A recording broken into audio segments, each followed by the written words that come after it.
Did you know that many healthcare migrants they arrive in the UK with degrees, with years of experience, but still they struggle to find work simply because they haven't yet passed the UK's registration exams? And did you also know that the average internationally trained nurse spends up to 6 months working, just doing survivor jobs, just staying afloat before ever stepping back into their profession as a nurse? That's time, that's energy, that's expertise, just waiting to be unlocked for months. Hello everyone, I'm Ruth Amani, the founder of Amani Career Lift. This video is part of a powerfully packed series where I sit with different real professionals who have migrated from their home countries to the United Kingdom and get them to share the truth about their career journeys and what that has looked like for them in reality. Today's guest is Sarah. Sarah is a trained midwife from Ghana.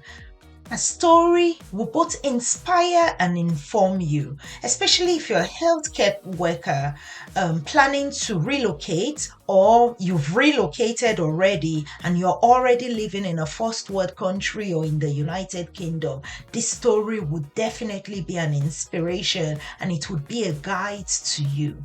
So if you're ready, why don't you come along with me? Let's go hear from Sarah. Hi, Sarah. Good evening. Yeah, so thank you so much for agreeing to do this interview. Like I said, it's a CV about, it's an interview about CV writing and job hunting, just to provide some ideas to our fellow migrants and immigrants and those planning to go overseas on what to expect. So let's begin with your story.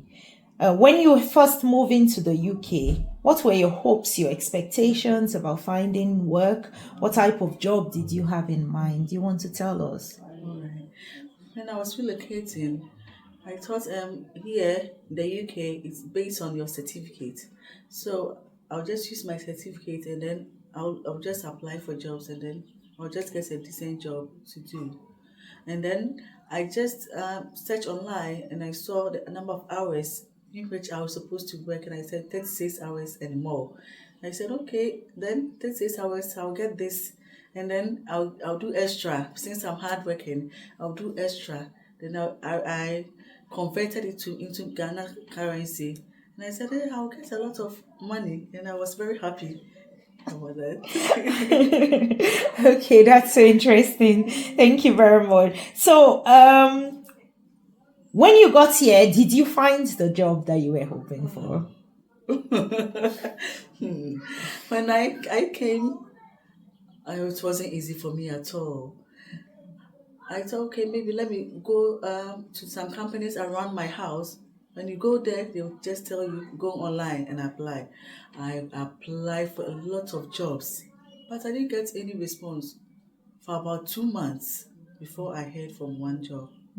Okay. So, what was the most discouraging part of that whole job search, and how did you continue pushing through? Okay, I told myself I'll never give up. Coming all the way from Ghana here, no, I know I can't give up. So I encourage myself and I said, still, I'll keep on applying. I'll still go around to make different companies, any kind of job. Now, I wasn't concerned about my certificate anymore. I said, any kind of job that's around, I'll just do it because I need to survive here in the UK. Yeah, so I went around talking to people, a couple of friends from church, everywhere to see if maybe I can get any kind of job to do. Okay, well done. So let's focus on your background. What type of skills, work experience did you have from back home? You talked about having a certificate. What type of certificates that you thought, oh, it would be useful when I get to UK? All right. Way back in Ghana, I was a midwife. Yeah, so that's the qualification that I have way Okay. back home. Yeah. Wow. And still it didn't help. No. Okay, wow. Okay, so now let's go to the breakthrough. What was the first job that you eventually landed? You said that you eventually got a call from one of them. What Yes. what was the first job you eventually did in Okay. UK? The first job I did was in a care home. We were looking after adults, like old women and old men. Yeah. Okay. So was that similar to what you were expecting? How different was it? It wasn't similar, but like I said I have come to stay. So anything that I find, I'll just do it. Yeah. Well done. Okay, so looking back, what's a key piece of advice that you have for immigrants trying to start a career or looking to relocate from their home country to another country, first world country? What advice do you have for them? Okay. And since I'm in the health sector, and my advice will go to the nurses, midwives, and doctors. So when relocating, we have to make sure that we write our exams so that when we come, even if you not find any job, at least we'll be still searching for we'll be applying for jobs in the health sector to make our stay here very good for us, because it's quite frustrating when you come here and then you have bills to pay, and then people way back in in Ghana or in any African country, they think you are now abroad, so they are expecting you to send money, and the expectations are very high.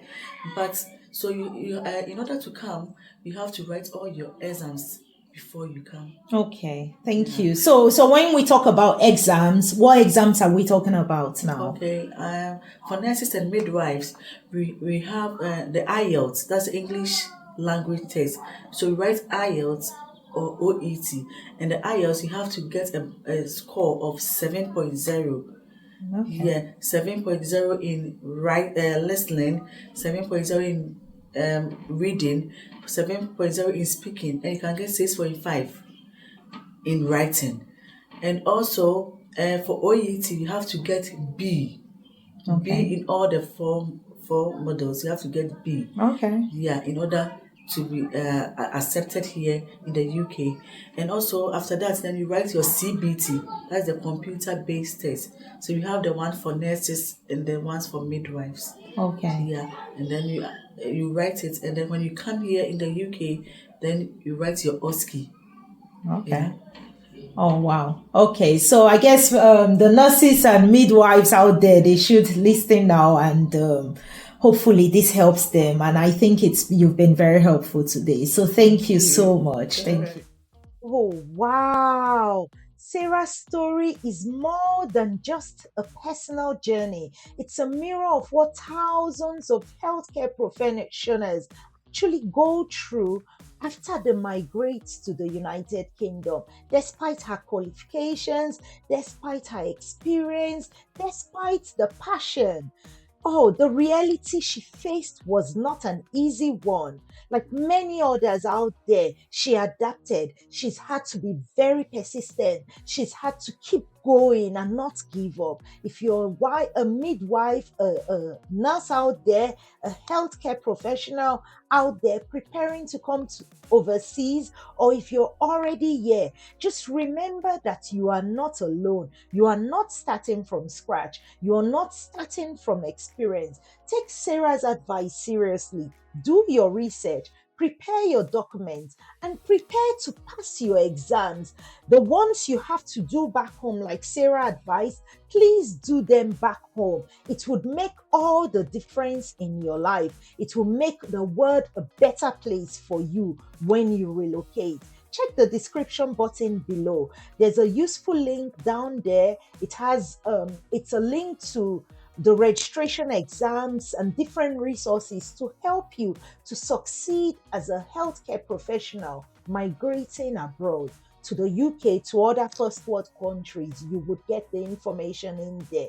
And I want to say a big thank you to Sarah for her honesty, for not holding back, and actually for not giving up on herself.